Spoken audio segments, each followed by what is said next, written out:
Welcome to Wake Up West Palm, where we talk all things downtown West Palm Beach, and you get to meet some of the incredible people and businesses in our beautiful community. Today, I am joined by Alfonso Hernandez, the founder of Architect.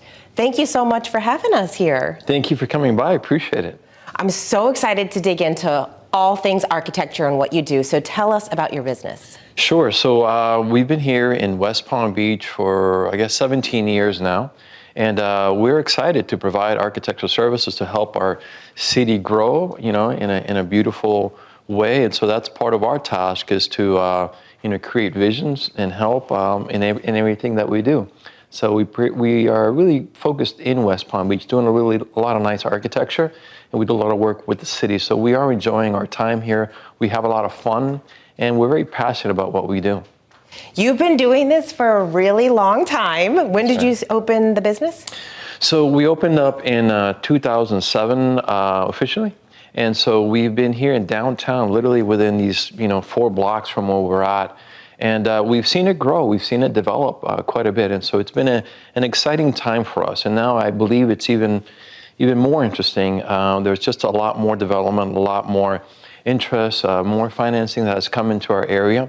So we wanted to grow. We wanted to develop in a really positive way. So, but yeah, it's been 17 years since I've been here. Yeah. And when did you know that you were getting curious about architecture? Yeah. So I guess architecture was always a passion. I started really young, at a young age. I actually wanted to be an artist. And then my sister at the time, my older sister, was dating a student of architecture. She said, hey, you should look into it. There's a lot of artistic qualities to it, but maybe you could make a living doing architecture. I said, all right, well. And then I got into it, and I realized how wonderful the profession is. It's very tied to the arts, to architecture, and I thought, this could be something that I could really enjoy. And then I did. I, went to school for it, and once you know more about it, you fall in love with the profession. It's really just a wonderful thing to get up every day and do. Isn't it so funny how the smallest conversation or an introduction to someone could just change your whole life? Yeah, absolutely. In the downtown area, what's great about it is that you meet people all the time. And in some cases, you may be meeting a city official, or you may be meeting a developer, because we're in a setting that allows that interaction to happen. And so sometimes we are able to just meet somebody. They say, hey, I need your opinion, need your advice. And at some point, that person could become your client, and you could assist them in whatever they're looking for. I know, you never know. Be open to all possibilities. Absolutely, yeah. It's and the downtown area really allows you to to feel that. That's one of the reasons why I wanted to be here. I could have chosen to be in the suburb or somewhere a little bit further away, but the downtown really creates a dynamic that architects really enjoy, that interaction. So let's kind of give some context, because we're kind of talking about architecture, what it looks like, what it feels like. Give some examples of some of the projects that you've worked on, because your fingerprints are all over West Palm Beach. So when we're looking around, what are some of the projects that you've worked on? So we do compete quite a bit on projects, and so the city of West Palm Beach has been really helpful, because they, just like most government agencies, they will provide, these RFQs, requests for qualifications or proposals, and then we compete for it. And then once we do get the project, obviously for us, it's our backyard. We want to do something really special and wonderful. And so there may be an example a little bit off to both of our shoulders here that you can see. HCD, or the Eva Mack Community Center, is a project that we competed for.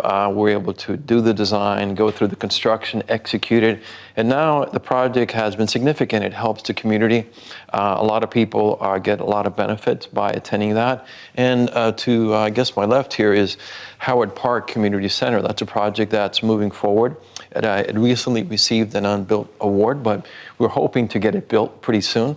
And so working, again, with the city, in this case with Park and Recs and some of the directors, we were able to, achieve the goals that the city wanted.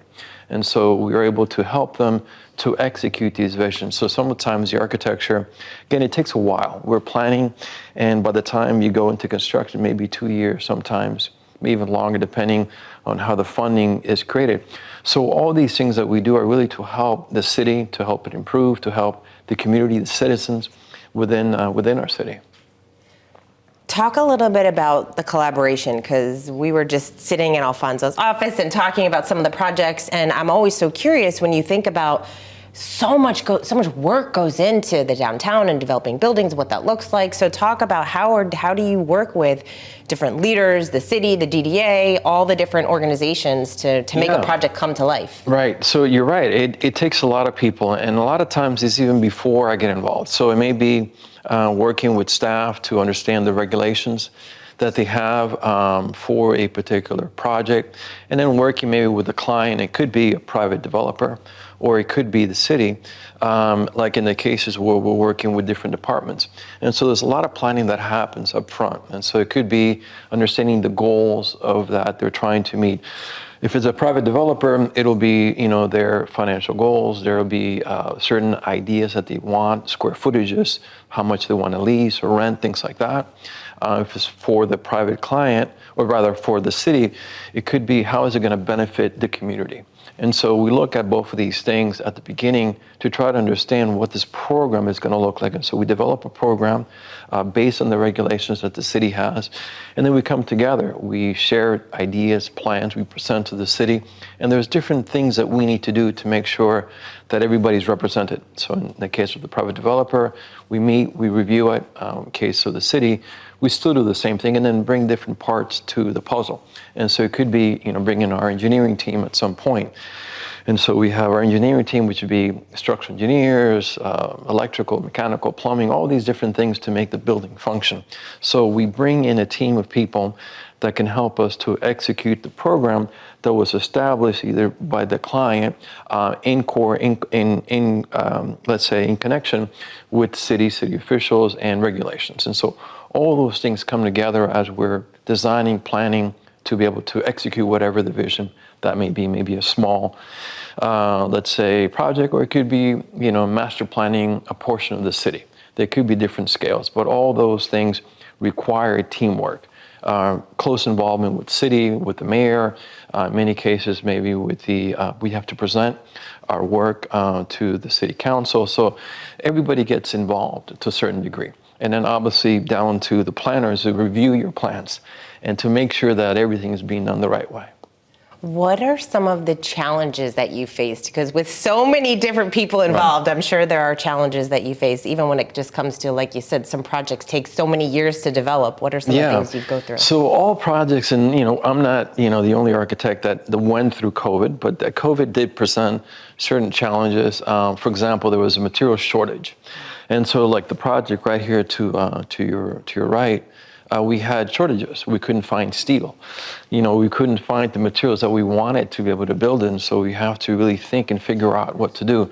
So sometimes the challenges could come in as in just trying to find the materials that you need. Sometimes, things happen. There was a global shortage. And so we had to really think, what can we do? Can we change it to concrete versus steel? So there was a lot of different things that we needed to do to make sure that we continue progressing with the project, despite the difficulties that sometimes come in. So shortages, construction, it's important to keep the projects rolling and work with your client to be able to find something that helps meet the goal at the end. So tell us a little bit about your philosophy. You have worked on really wonderful projects, some in the historic districts and preserving those areas. What are what are your philosophies when it comes to design, aesthetic, and architecture? So, we're guided by different things that we think are important. For me, connectivity to nature is important. And so we look at the environment, we look at how the natural lighting is going to come into a space. It makes a difference. When we look at the space, this is a really beautiful space. It's coming from the east. It's better than maybe coming from the west. So we orientate the buildings to match what the natural elements have to offer us. So for instance, there may be trees or vegetation that's really beautiful we want to keep. And so connecting to nature means orientating to it, being able to guide ourselves a little bit by what nature has. In some cases, we're near the water, we're going to be facing the water. In some cases where it's really hot, we may put less windows on one side, more open on the other side. So nature has always been an inspiring part I think for most architects, and certainly for me. And then there's other aspects that I really enjoy, and that is telling a story. And so obviously we can tell a written story, but we tell stories with the way that the materials come up. We share, let's say, symbolism, in some case meaning, with the architecture, the way that we represent our interiors and our exteriors. So nature is a big portion of it, and then there's always a story to tell. But again, the story is in form and shape, light and shadow. And then we tell the story using those materials. And then you'll be able to experience it. As I mentioned, sometimes you walk into a really, a beautiful building, and it's not something that you always see, but it's how you feel. And then you feel, sometimes transformed when you go into a beautiful work. Give you an example. So for me, I went to Sagrada Familia several times in Barcelona, and this is Antonio Gaudi, but the way you feel when you come inside is special. And so it's uplifting. And so as architects, we aspire to get to that level if we can. Yeah, it's the energy in a space. And I always wonder, like when I walk in, I'm kind of thinking through, it's the people, it's the love, it's the owners, it's all of those things. And I don't necessarily think about the architecture, but the layout obviously is really important. So when you're thinking about a building or a project, how do you come from it from a standpoint of being aesthetically beautiful and also very functional? Exactly, and that's the balance. That's the hard part for architects. We can't get too carried away in just the art. We have to make sure that it meets the needs. We have to look at everything, materials, carpet, lighting. All those things are important to us. And we have a good team of consultants as well that we lean on and depend on, to make sure that the spaces are functional. So I think good architecture is able to give you that balance. It needs to be inspiring at the end of the day, but it has to be functional. You have to make sure that the materials, again, you don't slip. That they work well, that the acoustics work well. And so there's a lot that goes into it. And so proportions are a big deal for us as well, how you feel inside the space. And so all those factors we look at when we're designing, and that's why it takes a long time to go through it. Because we're not satisfied just by only addressing some of the issues. There's the tangible issues, and then there's other issues which, again, it's the way you feel in certain spaces that make it special. How do you stay up to date with all the trends? Are you part of different communities of architects? What does that look like? Yeah, so that's a great question. This last month, everybody here in our staff, we went to the American Institute of Architects Florida convention, and so it was at the Breakers, and it was great.